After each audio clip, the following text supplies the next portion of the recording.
Assalamualaikum warahmatullahi wabarakatuh. Bismillah, walhamdulillah, wassalatu wassalamu ala rasulillah Sayyidina wa maulana Muhammad ibn Abdillah wa ala alihi wa sahbihi wa mawalah. Qala Allah ta'ala fi kitabihil karim wa huwa asdaqul qailin. A'udzu billahi minasyaitonir rajim. Bismillahirrahmanirrahim. Wa'tasimu bihablillahi jami'an wa la tafarraqu. Wa qala ta'ala ya ayyuhalladzina amanu kutiba 'alaikumus shiyamu kama kutiba 'alal ladzina min qablikum la'allakum tattaqun.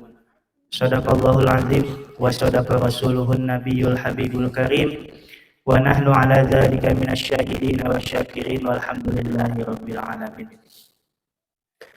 Bapak-bapak, ibu-ibu, hadirin wal hadirat sekalian yang saya hormati, terlebih dahulu marilah sama-sama kita panjatkan puja-puji dan syukur kita kehadirat Allah Subhanahu wa taala. Alhamdulillah pada kesempatan malam hari ini kita semua masih dapat berkumpul bermuajahah di haflah yang mubarakah ini, yakni dalam rangka munggahan sekaligus makan-makan dalam rangka menyambutnya bulan suci Ramadan. Mudah-mudahan berkumpulnya kita di sini dicatat oleh Allah Subhanahu wa taala sebagai amal ibadah. Amin ya Allah ya rabbal alamin. Salawat bertangkaikan salam senantiasa terlimpah curahkan kepada baginda kita ani habibana wa nabiyana Muhammad sallallahu alaihi wasallam beserta para keluarganya, para sahabatnya, para tabi'in dan tabi'atnya, dan mudah-mudahan sampai kepada kita semua selaku umatnya. Amin ya Allah ya rabbal alamin. Yang sama-sama kita muliakan segenap para alimil ulama, para asatidz, para hujjaj, para tokoh, para sepuh yang mohon maaf tidak dapat saya sebutkan namanya satu persatu. Yang sama-sama kita hormati segenap aparatur pemerintahan, Bapak Ketua RT beserta seluruh jajarannya, Bapak-bapak, ibu-ibu, hadirin wal hadir sekalian yang saya hormati. Judulnya adalah menyambut bulan suci Ramadan. Tadi Pak Idin bisik-bisik ke saya, katanya ngomongnya katanya simpel aja, ya mati. Panitia nggak siap ini. Ngomongnya simpel aja katanya. Kok jadi nyala? Gimana caranya mati lagi baik?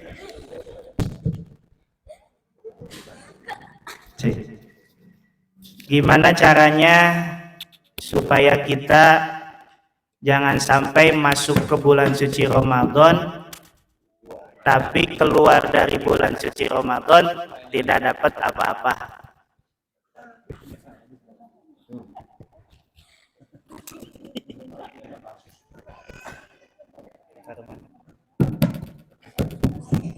Satu. Dua-duanya saya pakai. Dah. Kalau buat karaoke cakep, buat ngaji susah. Pertama, ada fase sebelum masuk bulan suci Ramadan. Kemudian nanti masuk lagi fase bulan suci Ramadannya. Yang ketiga, fase yang terakhir adalah setelah bulan suci Ramadan.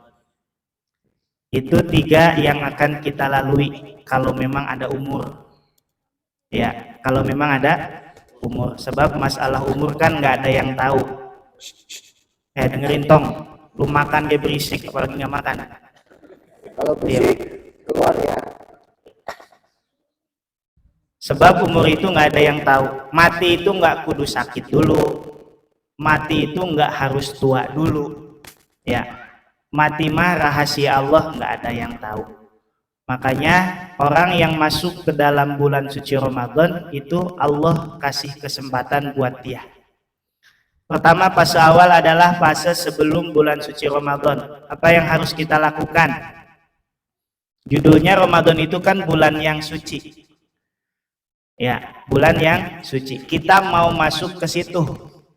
Maka langkah awal yang harus kita lakukan adalah mensucikan diri, terutama hakul adami. Apa hakul adami? Pak Kadir, Nah, hak sesama manusia kan ada hakullah, ada hak adami. Berarti ngaji ada bekasnya. Ada yang nyangkut mayan dah. Ya, ada hakullah, ada hakul adami. Hak kepada Allah, ada hak sesama manusia.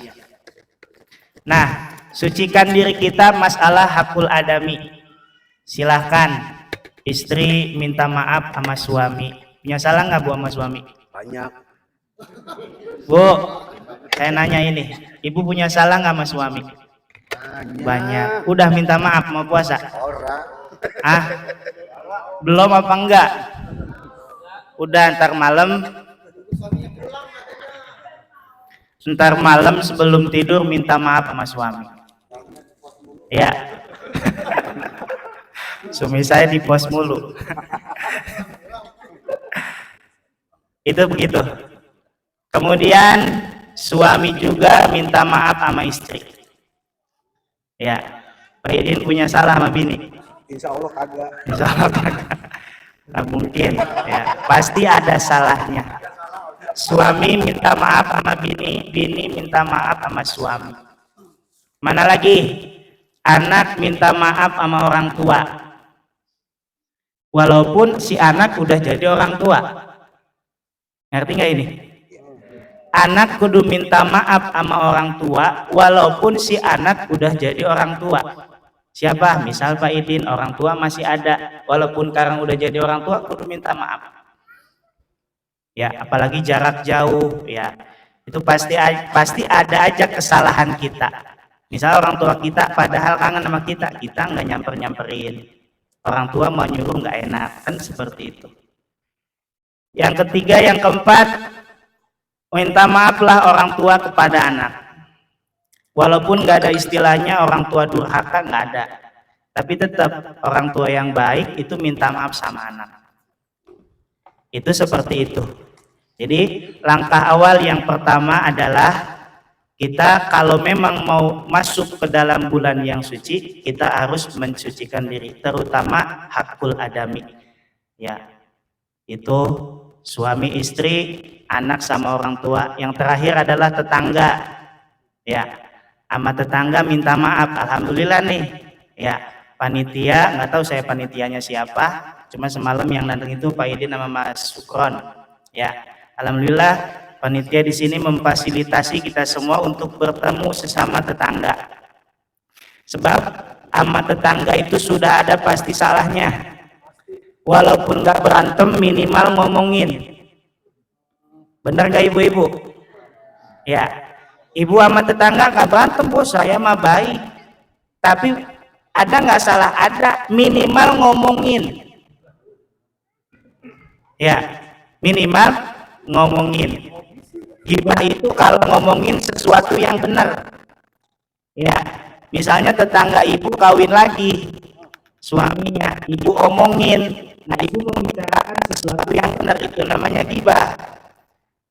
Ya, ada lagi di atas itu fitnah. Mana? Ngomongin orang yang tidak sesuai dengan kenyataannya. Padahal memang nggak begitu, tapi diomongin begitu. Nah, dalam hal ini, marilah sama-sama kita mensucikan diri. Insya Allah nanti mungkin bermusafahah ya, Pak Idin ya. Kata Nabi kita Muhammad SAW, "Ma min muslimaini yaltaqiyani fayatasafahani illa ghufira lahuma qabla an yatafarraqa." Apa artinya Pak Idin? Panjang dah pokoknya. Kata Nabi kita Muhammad, "Ma min muslimaini," tidaklah ada dua orang muslim, yaltaqiyani, yang mana keduanya ini adalah bertemu. Ketemu nih, ini kan ketemu. Kemudian setelah itu fayatasafahani, kemudian dia itu bermusafahah. Bermusafahah itu salam-salaman. Tapi bahasanya bukan salam-salaman, tapi bahasanya musafahah ya, bukan salam-salaman doang. Kalau musafahah di atas salam-salaman. Jadi ketika bertemu itu, yang ketemu itu bukan tangannya doang, hatinya juga ketemu. Ya, jadi percuma kalau tangan ketemu hati melengos, salam begini. Nah, itu bukan musafahah.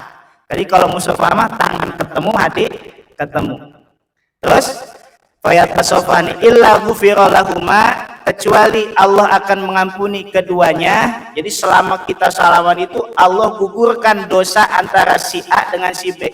Qabla ayyatafarraqa, di situ pakai alif tasniyah, sebelum keduanya adalah berpisah. Nah, maka alhamdulillah insyaallah mudah-mudahan langkah awal yang pertama kita mensucikan diri adalah sudah tepat dengan acara seperti ini. Ya. Yang kedua, apa yang harus kita lakukan ketika bulan Ramadan, selama bulan suci Ramadan? Pertama, tujuan dari puasa itu kan di akhir ayat itu dikatakan la'allakum tattaqun, supaya kita itu bertakwa. Makanya sengaja ya di Rawakalong itu ada kebiasaan kalau mau bulan suci Ramadan itu pengajian itu di mana-mana penutupan. Kenapa begitu? Nah, Pak Idin paham banget, supaya kita khusyuk beribadah di dalam bulan suci Ramadan. Maka kegiatan-kegiatan yang lain juga harusnya penutupan. Gapleh di pos penutupan. Nah, baru dibuka. Ya, gaplehnya penutupan. Ya, terus misalnya suka gibahin tetangga di depan rumah, biasanya ngeriung 4-5 orang, penutupan dulu bulan Ramadan mah. Ya, sambil biak-biakin, sambil ngomongin orang ngaso. Ya, penutupan bulan suci Ramadan. Ya, jangan sampai puasa ma puasa ya ngomongin orang masih jalan. Makanya nanti di dalam bulan Ramadan itu ada yang namanya syariat zakat fitrah. Ya, tujuan dari zakat fitrah itu adalah tuhratan lis-shaimi minal lagwi warrafas.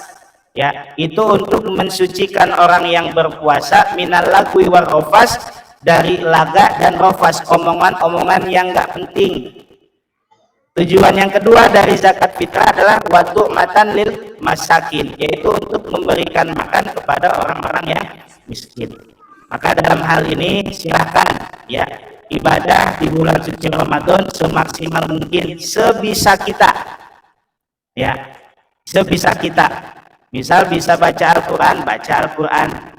Saya bisanya Yasin doang, baca Yasin nggak masalah. Walaupun Yasin dibaca sampai 1000 balik ini nggak masalah.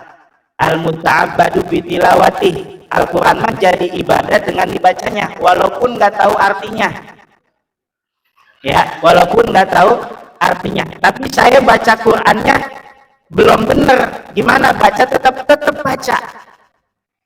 Yang dosa baca Al-Quran tidak memakai tajwid itu kalau memang orang tersebut udah bisa tajwid, udah ngerti tajwid tapi malah nggak dipakai ilmu tajwidnya begitu. Kadang-kadang ada salah yang mana ya, lu baca Quran belum benar, baca baik, salah. Kalau sekarang orang nggak bisa baca Al-Quran, tempo-tempo dilarang buat baca Al-Quran, kapan bisanya? Ya, jadi orang yang berdosa membaca Al-Quran tidak memakai ilmunya, yaitu kalau memang orang tersebut udah punya ilmunya tapi ilmunya nggak dipakai. Beda cerita kalau memang belum punya ilmunya. Tuh baca Al-Quran, apalagi sholat taraweh. Ya, sholat taraweh walaupun sunnah ya kerjain, sebab tahun depan belum tentu ketemu. Kalaupun ketemu belum tentu sehat. Kalaupun sehat belum tentu waktunya luang, gitu ya. Makanya tahun sekarang misalnya kalau kita sehat punya waktu luang jangan ditinggalin, sebab kesempatan tahun depan mungkin keadaannya berbeda. Apakah kita jadi kurang sehat atau sehat masih sehat tapi sibuknya luar biasa, itu seperti itu ya. Nah, nanti sudah beres bulan suci Ramadan, ibadah-ibadah kita lakukan, maka nanti ketahuannya berhasil atau tidaknya Ramadan yang kita lakukan selama 1 bulan itu nanti di akhir ya.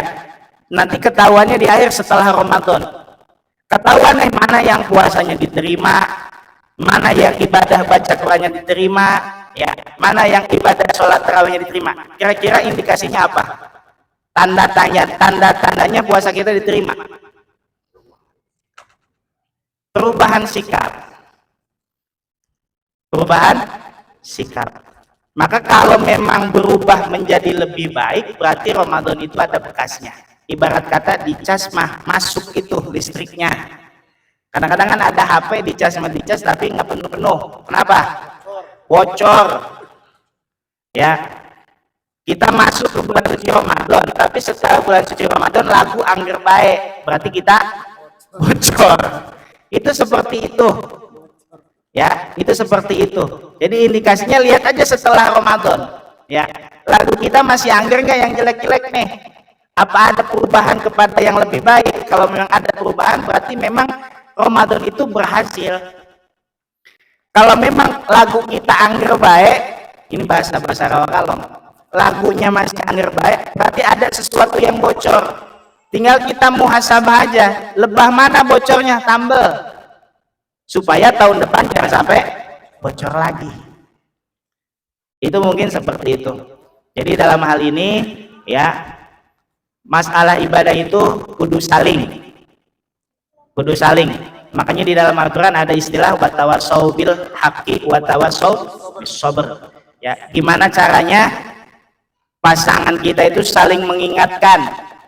Laki ngingetin bini kalau memang bini teledor masalah ibadah. Bini ngingetin laki kalau memang laki teledor ibadah. Anak ngingetin orang tua ngingetin anak. Jadi hidup itu berpasang-pasangan bukan cuma sebatas nemenin tidur doang, temenin dalam masalah rumah tangga doang, tapi juga harus berteman di dalam beribadah. Supaya apa? Supaya rumah tangga itu tembus sampai ke akhirat. Ya, pengen nggak Bu? Pengen Bu, rumah tangga ibu tembus sampai ke akhirat. Yang pengen atuh doang, yang lain orang pengen. Bagenin, gua doain. Ya, gitu. Ya, jadi seperti itu masalahnya. Jadi intinya bagaimana ibadah itu ada banyak caranya. Mungkin para jamaah juga sudah pada paham. Insya Allah Gang ini mah ahli pengajian semuanya. Tinggal yang susah itu adalah mengamalkan. Ketika sudah mengamalkan, yang susah itu apa? Istiqomahnya. Ketika sudah istiqomah, apa itu yang susahnya? Ikhlasnya. Maka menuju keikhlasan itu ada beberapa langkah. Pertama, kita harus melangkah melakukan ibadahnya. Ya, maksain. Udah maksain, gimana caranya biar istiqomah? Setelah istiqomah, bagaimana caranya biar ikhlas? Jadi kalau orang belum ibadah dengan alasan gua belum bisa ikhlas, sampai mati juga nggak bakal ibadah. Lagian juga kalau memang dia ada bahasa seperti itu, gua belum bisa ikhlas, emang mau apa yang diikhlasin? Ibadahnya juga enggak. Ya, apa yang mau diikhlasin? Kan ibadahnya juga enggak. Makanya menuju ikhlas itu ada prosesnya. Kudu maksain ibadah. Setelah ibadah biar istiqomah, setelah istiqomah gimana caranya biar ikhlas. Mudah-mudahan Allah Subhanahu wa taala memberikan kepada kita semua hidayah dan taufik sehingga kita bisa memasuki bulan suci Ramadan dan bisa beribadah dengan semaksimal mungkin. Ala hadhihi niyah wa ala kulli niyatin shalihah wa ila hadratin nabi al-fatihah. A'udzu billahi minasyaitonir rajim. Bismillahirrahmanirrahim. Alhamdulillahi rabbil alamin arrahmanir rahim maliki yaumiddin iyyaka na'budu wa iyyaka nasta'in ihdinas siratal mustaqim siratal ladzina an'amta 'alaihim ghairil maghdubi 'alaihim waladdallin amin. Allahumma shalli 'ala sayyidina wa habibina wa syafi'ina wa karimina wa maulana Muhammad وسلم رضي الله تبارك وتعالى كل صحابة رسول الله أجمعين آمين يا الله يا رب العالمين. بسم الله الرحمن الرحيم. الحمد لله رب العالمين حمدا شاكرين حمدا ناعمين حمدا يوافي نعمه ويكافئ مزيده. يا ربنا لك الحمد كما ينبغي لجلال وجهك الكريم ولعظيم سلطانك. ربنا ظلمنا أنفسنا وإن لم تغفر لنا وترحمنا لنكونن من الخاسرين. ربنا فاغفر لنا ذنوبنا وكفر عنا سيئاتنا وتوفنا مع الأبرار. ربنا هب لنا من أزواجنا وذرياتنا قرة أعين واجعلنا للمتقين إماما. ربنا لا تزغ قلوبنا بعد إذ هديتنا وهب lana min ladunka rahmah innaka antal wahhab. Rabbana atina fid dunya hasanah wa fil akhirati hasanah wa qina adzabannar. Subhana rabbika rabbil izzati amma yasifun wa salamun alal mursalin walhamdulillahi rabbil alamin. Assalamualaikum warahmatullahi wabarakatuh. Salam.